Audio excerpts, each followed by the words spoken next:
Good morning, Overall Middle School students. We're going to take a look at Lesson 4, identifying proportional and non-proportional relationships in tables. Kind of like yesterday's lesson, same type of title. So we'll go ahead and get started. All right, our first example, which team is going to win the race? Well, you decided to walk in a long-distance race. There are two teams that you can join. Team A walks at a constant rate of 2.5 miles per hour. Team B walks 4 miles the first hour, and then 2 miles per hour after that. Our task: create a table for each team showing the distances that will be walked for times of 1, 2, 3, 4, 5, and 6 hours. Using your tables, answer the questions that follow. All right, so Team A, they're going to be walking 2.5 miles per hour. Well, 2.5 times 1 gives me 2.5. 2.5 times 2 gives me 5. 2.5 times 3 gives me 7.5, and so on.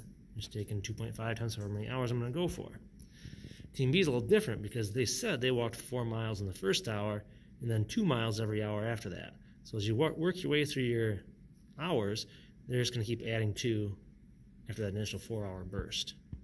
So now, question A, which team is the distance proportional to time? Well, Team A will definitely be a constant ratio of distance to time because if you take your Y values, like we talked about yesterday, and divide it by the X values, it's a constant rate of 2.5 miles an hour. For B, explain how you know distance for the other team is not proportional to time. Well, Team B does not have a constant ratio of distance to time. If we took our first distance divided by the time, 4 divided by 1, we get 4 miles per hour. And if you took your table and took your next group of information, we had 6 miles divided by 2 hours. Now you're at 3 miles per hour. So as you can see, it's a different rate, 4 and 3 right away, so you know it's not proportional. All right, turn the page. Still working with the same types of information here. We're on part C. At what distance in the race would it be better to be on Team B than Team A? Explain. Well, if you look at your table, it's any distance less than 10 miles because you'd have to walk a further distance, but it would take less time. So Team B is going farther until you hit that 10-mile mark. So definitely at that point, you're going to be on Team B. D, if the members in each team walk for 10 hours, how far did each member walk on each team? Well, if you're on Team A, that's a constant rate. So just take 2.5 miles an hour times 10, and it says you walk 25 miles. Team B, you'd have to continue that table just a little bit further, a few more hours to get, and you'd find out it ends up being 22 miles over the course of 10 hours. E, will there always be a winning team no matter the length of the course? Why or why not? Well, no, because if the race was 10 miles long, the teams would tie. At that 10-mile mark, both teams were at the same time frame exactly. So they're going to tie at that distance. Now for F, if the race is 12 miles long, which team should you choose to be on if you want to win? Well, if you look at your table from Team B, you can see exactly what's there. At the 12-mile mark, it takes 5 hours. So that's already kind of done for us. But how do I translate that to Team A? Well, think of our original rate. You're going 2.5 miles per hour, which is 2.5 miles in 1 hour. So how does that translate to a 12-mile? How long will that take? Well, we have really a proportional relationship problem set up where you can find a missing value of that relationship. So if we have 2.5 miles in 1 hour, how far, or 12 miles will take how many hours? Well, step 1, we cross-multiply what we can. I can cross-multiply this way, take 12 times 1, and I get 12. And step 2 is I take that answer, the 12, and divide it by the number I haven't used, which is right here. I haven't not used the 2.5 yet. The 12 divided by 2.5 will give me 4.8 hours. So Team A would actually only need 4.8 hours to get there, where Team B would need 5. So I'd want to be on Team A.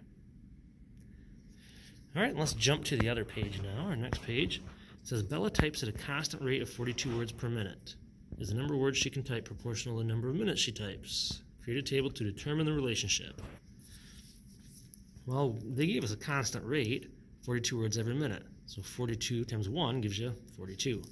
42 times 2 gives you 84. And you keep multiplying each set of minutes by 42, and you keep getting how many words you can type. So is that proportional? Yeah, definitely it's going to be proportional. The number of words typed is proportional to the time spent typing. It's a constant ratio of 42 words per minute. Well, that constant ratio, it's kind of hard to fill out my table there. So you just multiply 42 and however many minutes you typed. All right, down here, it says Mark recently moved to a new state. During the first month, he visited 5 state parks. Each month after, he visited 2 more. Complete the table below and use the results to determine if the number of parks visited is proportional to the number of months. So 1 month, said he visited 5 parks. And then after that, it was 2 for everyone afterwards. So second month, you add 2 more to your total and you get 7. Third month, add 2 more to your total and get the 9. Now, how did I come up with that 10? Well, I kind of had to like continue my chart off to the side for the 4 months, 5 months, 6 months, and so on, all the way up to the 10-month mark where I found that I had 23 there. So that's what finished my table. So you have to do a little extra side work there. Now, if you take a look at your y values divided by your x values, 5 divided by 1, you start off by going 5 parks per month. But by the second set of information, 7 divided by 2, now you're only down to 3.5 parks per month. So now, the parks visited is not proportional to the months. It's not a constant rate. So as soon as you see that there's a difference there, then you know it's not going to be proportional. All right, got one more problem to look at for this lesson. It says the table below shows a relationship between the side length of a square and the area. Complete the table and determine if the length of the side is proportional to the area. Well, one thing you want to remember is the area of a square, we take side length times side length. So squares all have the same sides, so 1 times 1 gives me an area of 1 square inch. Squares with side lengths of 2, I take 2 times 2 and I get 4. 3 times 3 gives me 9, and so on throughout the table there. And that means the length of the sides is not proportional to the area, because if I took my y values divided by my x values, 1 divided by 1 gives me 1. And then 2 divided by 4 gives me 0.5, and so on. So as soon as I see there's a difference, I know it's not going to be proportional. All right, thanks for watching, and good luck with your Schoology practice right after this.